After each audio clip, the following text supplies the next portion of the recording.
Well, hi everyone. My name's David Arundel, Project Manager with the MAEOPP Best Education Practices Center. This short video is going to give us a really quick overview of what are some of the information sources that are available through the online site then. Well, right now we're at the front page of the website, and with this simply notice along the top is the simple menu bar, Home, Approved Best Practices, Calendar, Submit, News, and About Us. We'll make a little quick tour for all of those, but let's just simply notice the front page.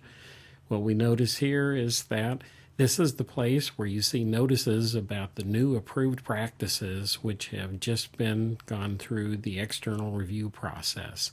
So what we notice here as we just simply scroll down is information directly related to those best practice sites.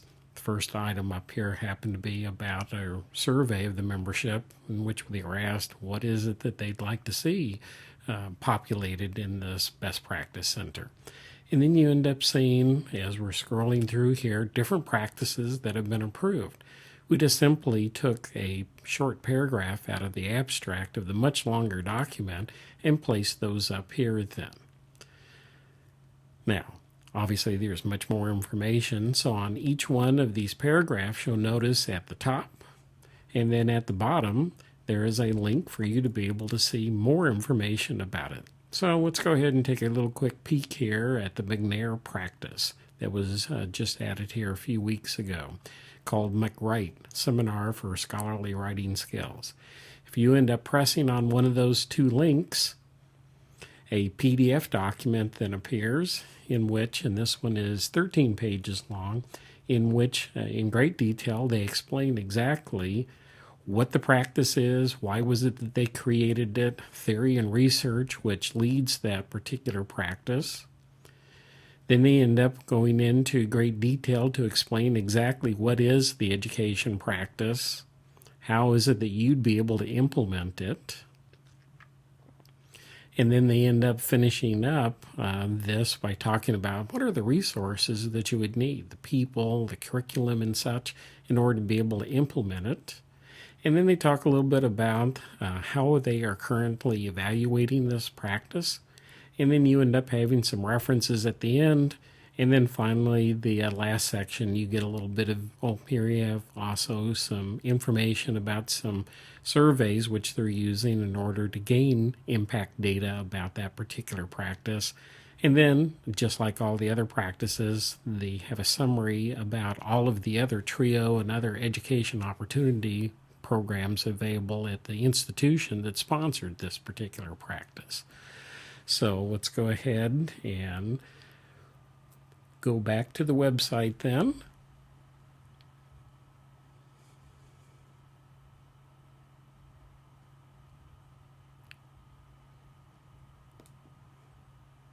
There we go. We're back to the site. So once again, this is the place that you would go to in order to see what practices have been added. And in order to go and look at all the rest of them, you need to go down to the bottom and then click on the page numbers down here. So once again, here's where you would find the information about the current practices. You also can get to that same information by clicking on the link here, Approved Best Practices. We explain a little bit about the differences between a promising practice, a validated practice, and an exemplary practice. My goal here is not to go in and explain all of that in this particular short little video, to just simply draw your attention. And then we end up having all of the practices that have been approved, and we've broken them down by their categories within TRIO, Gear Up, and other education opportunity programs. So far we have one, Educational Talent Search.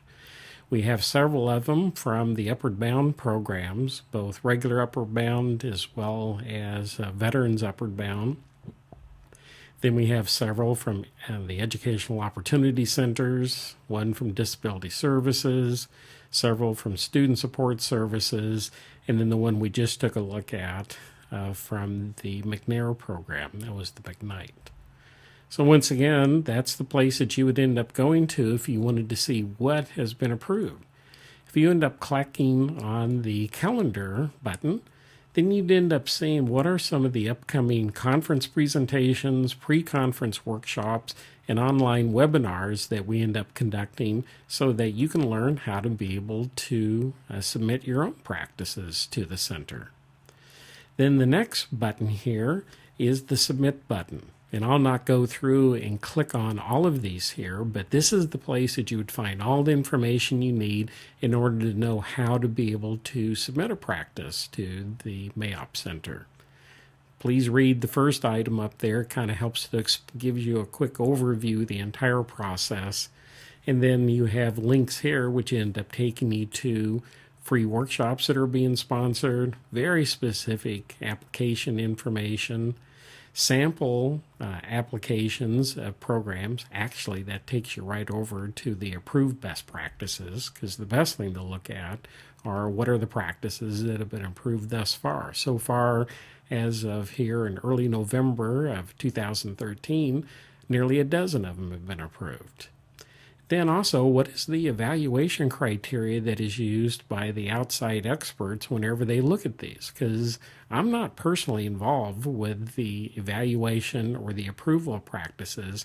My role is simply to help with the process and manage the website and other logistic issues. We end up having actually a group of 15 outside experts who serve as the evaluators. Then we also list what are some other resources that are available to assist you as you prepare your submission. And then also you can actually upload your application materials right by clicking here, and it's directly uploaded for us. Then we have another button, and that's called News. News are items that are related to the topics that we're interested in this particular center, which is about first-generation college students. It's about low-income students, students from historically underrepresented populations within college, or also students who are dealing with the same kinds of challenges at the high school level. Well, we end up selecting articles from the professional literature along with the popular press, and we highlight those. So here's one that was just posted up here this week, and it's talking about why more women go to college than men. Well, that's an important issue for a lot of people involved in TRIO and other education opportunity programs. Here's another article looking at what is it that you can do in order to support low-income, high-ability high school students to pursue education at selective colleges. Very interesting. And maybe you'll notice the different colors of the typeface here. Well, the ones that are underlined and then the tan color, those are links to other websites. Also, we sometimes have some videos which we drop in. Here's a short video of some students down at UT San Antonio talking about their experience from being in TRIO programs. Here's another place. They call theirs a intervention showcase, but in a lot of ways it is a best practice center. This one is sponsored by the Achieving the Dream Foundation. And once again, they have web links here in order to take you to there.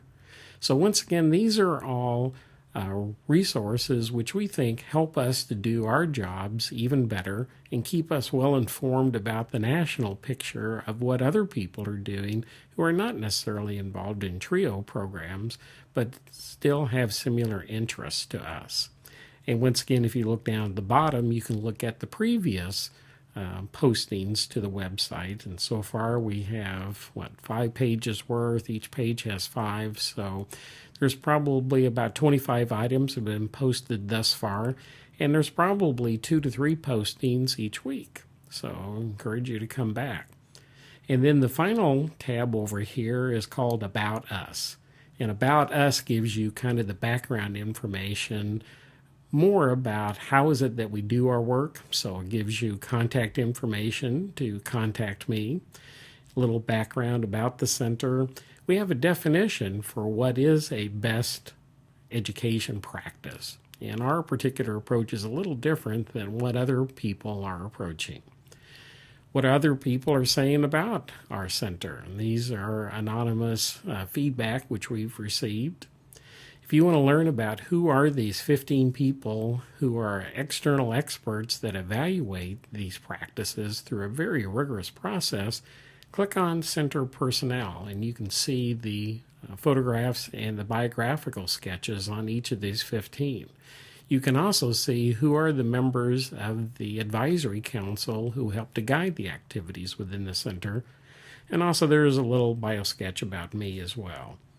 Another document are frequently asked questions and answers for those that maybe you're thinking about.